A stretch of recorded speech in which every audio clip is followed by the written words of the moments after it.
I have been sinking in a considerable amount of hours into Borderlands 3 since it released on the 13th of September 2019, which as of recording this video was less than 48 hours ago. But before getting too far deep into it, I thought I'd make a video giving my thoughts on what I've played thus far. Something that's probably best off doing after a few hours of playing the game as opposed to after playing the full game, because we all know that most players will judge whether or not they want to finish a game by how good the first few hours are. That being said, I gave you a minor spoiler warning at the start of this video in case we tread over some early hours spoilers in the footage that will be shown in this video. Obviously this is not a review, this is just me giving you my thoughts on what I've played thus far, but anyways, let's get cracking.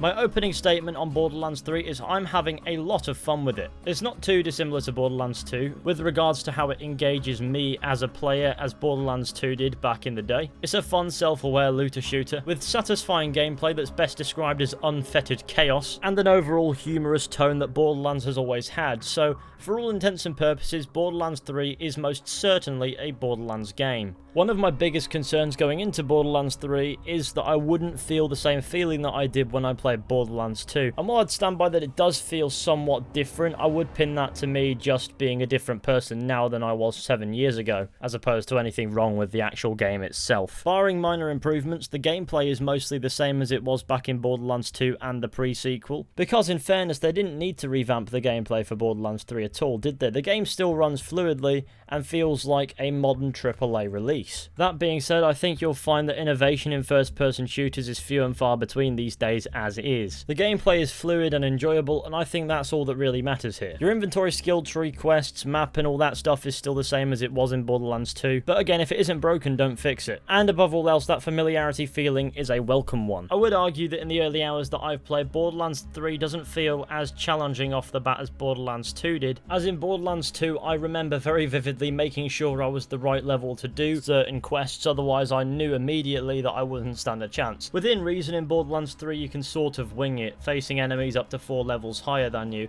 something that in small doses you could probably do in Borderlands 2, but when it came to quests that higher level you probably wouldn't stand much chance at all. That's not necessarily a criticism either, as Borderlands 2 could sometimes be a bit too overpowering, and though to a degree Borderlands 3 has also had overwhelming moments thus far, I would argue that they're nowhere near as severe as they were in 2. The game has 2 difficulties, easy and normal. I'm surprised there's not a hard difficulty, but then again, I guess normal's hard enough. Though, if you're clever about it, you shouldn't really face any difficulty that's too severe. Having said that though, in typical Borderlands fashion, taking cover is a redundant task as the bullets always find a way to hit you. As for my experience with multiplayer co-op, I tried to play that with my friend Cameron, and we hit a lot of bugs. The most notable of which being me just floating around in space, which was so outrageously hilarious that I wasn't even mad at it. I also couldn't open any containers or interact with quest objectives, and I'm not too sure if that's a bug, a feature, or a connection issue, but we tried to get it working several times and none of them had any success. That being said, if the issue is with the game and just not the devices or connection that I'm using, then I have no doubt that it will be sorted out sooner rather than later by a patch. So I shall refrain from complaining too much about that because I don't know what's going on there. Maybe I'm missing something there, I don't even know. Graphically speaking, Borderlands has always thrived on an art style as opposed to having the most realistic looking graphics, which is something that I can really appreciate. Though there's one thing that I have noticed that is different, and that is of course the lighting in this game, which though subtle provides much more vibrance to the game. Textures are obviously a higher resolution and all that lovely stuff that the current generation has allowed to be possible, but beyond that, speaking about Borderlands graphics has always been about appreciating the art style, something that we've never really failed to do. Obviously the HUD is slightly different looking than the other Borderlands games as well, and I honestly like its clean sort of finish here, but that is a trivial point if ever I've made one.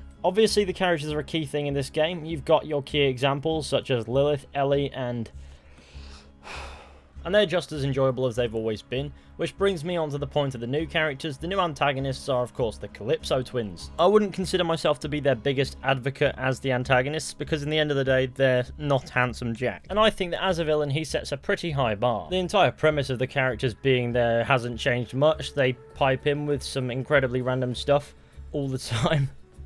It's kind of what this game's about, to be honest. But that's just what Borderlands is, isn't it? A load of really self-aware jokes. Some of them are quite funny, such as at one point you meet a woman with a British accent and you return to her base of operations and it's called Fort Piss Off. Or if somehow you manage to accidentally down yourself with your own grenade, you get a trophy/achievement called Florida Man. These are things you can laugh at, but sometimes the humour in this game finds itself edging a bit more towards the annoying side. In the end of the day though, humour is surely subjective, so some players might find the lot funny, others might only find certain bits. Sometimes the game deliberately makes awkward jokes just for us to laugh at the awkwardness. She can hold her own until we get there. She's a siren and as badass as they come. Hell, maybe we can convince her to join us. It would be helpful to have another siren on board. Besides you, Lilith. I was still counting you. Oh, more ladies on Admiral Claptrap's love ship. Everyone's look at the Claptrap. Booyah! If I was Claptrap, I'd just self-destruct. Of the 4 player classes that you have the Operative, the Gunner, the Siren, and the Beastmaster. Of the lot, I chose the Beastmaster because A, it's a robot, and B, you get to have cool animals help you out in battle. Here's Mr. Chew. And I find that in this game, the player character actually talks a bit more than just on the odd occasion during battle. Downside to all this is you can't give your character a ridiculous name. Instead, you have to stick with the default. This is purely done because some of those lines require the character introducing themselves. Hey, you must be the new recruit. I am a CL4PTP steward bot, but you can just call me General Claptrap of the Crimson Raiders. What's your name? You are allowed to call me Flack, until I decide if I'm going to kill you. Not that it matters though, because every single character refers to you as Vault Hunter, at least as far as my experience takes me, so why not let me call the character Fuckface? I've just realised that is the silly name stand-in word, isn't it? I know that I'd come up with something much better in reality. Maybe they could take Fallout 4's example and let you choose your own name, and then have a character address you by it.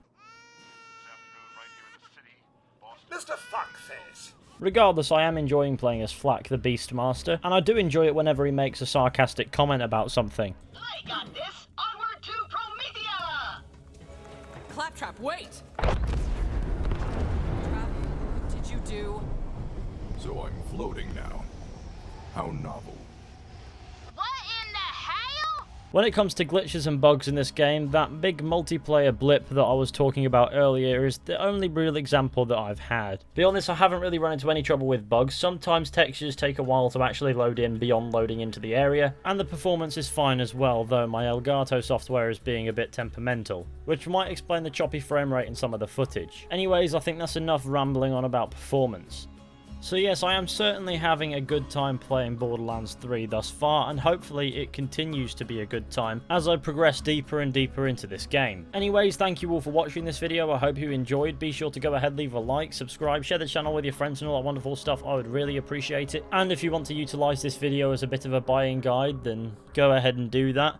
Though I will say once more that this was not a review. I am not yet qualified to review it, as in order to review the game you need to have at least finished the main story. That's in my mind anyways. If you've been playing the game yourself, please do let me know down in the comment section what you think about it. What are your criticisms? What do you really like? Let me know, and I'll see you all very soon with another video at some point.